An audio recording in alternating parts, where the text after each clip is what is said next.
তো বন্ধুরা এবার আমরা এসে পৌঁছেছি বিন্দুবাসিনী মন্দির। আর আমরা সোজা শিবঘাটি ধাম থেকে বিন্দুবাসিনী মন্দির এসে পৌঁছেছি। আর আমাদের গাড়ি যাই যে আবার এখানে পার্ক করা হলো।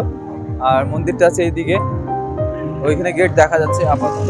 বন্ধুরা বিন্দুবাসিনী মন্দিরের যে গেটটা আছে নিচে, তার বাইরে প্রচুর অটো আছে, টোটো আছে। তোমরা চাইলে এখান থেকে অটো টোটো করতেই পারো। তো আর আপাতত এই গেটটা দেখাচ্ছি তোমাদেরকে। প্রচুর সিঁড়ি আছে এখানে, আমার এক্সাক্ট জানা নেই কতগুলো আছে। তো আপাতত সিঁড়িতে উপরে যাই।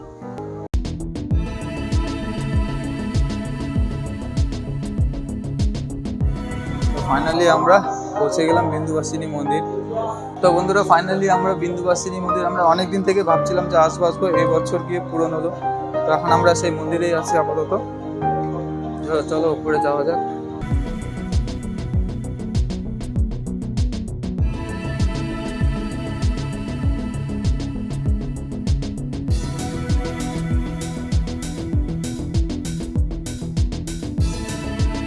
আমরা এই যে নিচে ছিলাম, এই যেটা হচ্ছে সিঁড়ি, ওই পাশে একটা সিঁড়ি আছে। আর এই সিঁড়িতে উপর দিয়ে এসে এই যে এখানে আছে রাম মন্দির,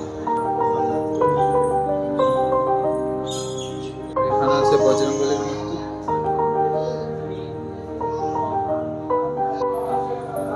আর মন্দির থেকে সিঁড়িতে উঠে সোজা আছে এখানে মহাদেবের শিবলিঙ্গ। দেখানোর চেষ্টা করি।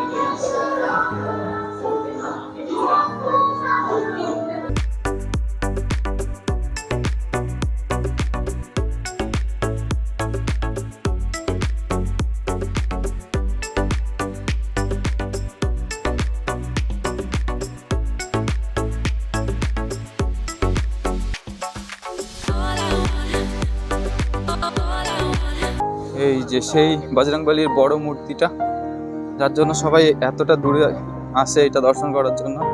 সত্যি দারুণ লাগছে, দারুণ দারুণ।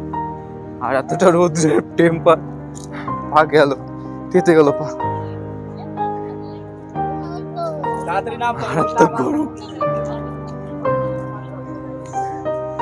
তো বন্ধুরা এই বিন্দুবাসিনী মন্দিরের যে টপে যে আছে আমরা, আর এখানে যে হনুমান মূর্তিটা আছে, হনুমানজির মূর্তি। আর এখান থেকে সাইডের পরিবেশের ভিউটা জাস্ট অসাধারণ, দারুণ। আর এদিকে আছে মূর্তিটা।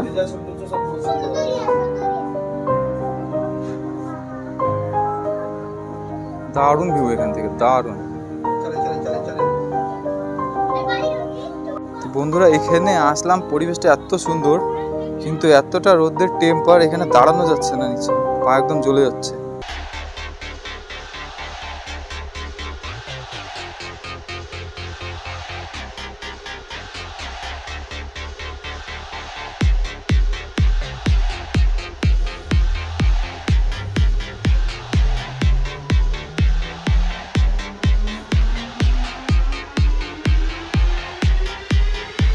তো বন্ধুরা তোমাদেরকে তো এই বিন্দুবাসিনী মন্দিরটা দেখালাম, আর বজরংবলীর এই বড় মূর্তিটাও দেখালাম। তোমাদের কেমন লাগলো অবশ্যই কমেন্টে জানাতে ভুলবে না। আর যদি ভালো লাগে লাইক, কমেন্ট, শেয়ার এবং সাবস্ক্রাইব করতে তো একদমই ভুলবে না। আর অবস্থা দেখো, মারাত্মক গরম।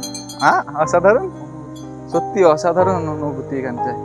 দারুণ গরম আছে প্রচন্ড, কিন্তু আলাদা একটা ফিলিংস, সেটা আলাদাই ভাইবস একদম। যদি ভিডিওটি ভালো লাগে লাইক, কমেন্ট, শেয়ার, সাবস্ক্রাইব করতে একদম ভুলবে না। তো চলো দেখা হচ্ছে নতুন কোনো ভিডিওতে। আজকের মতো এখানেই, টাটা।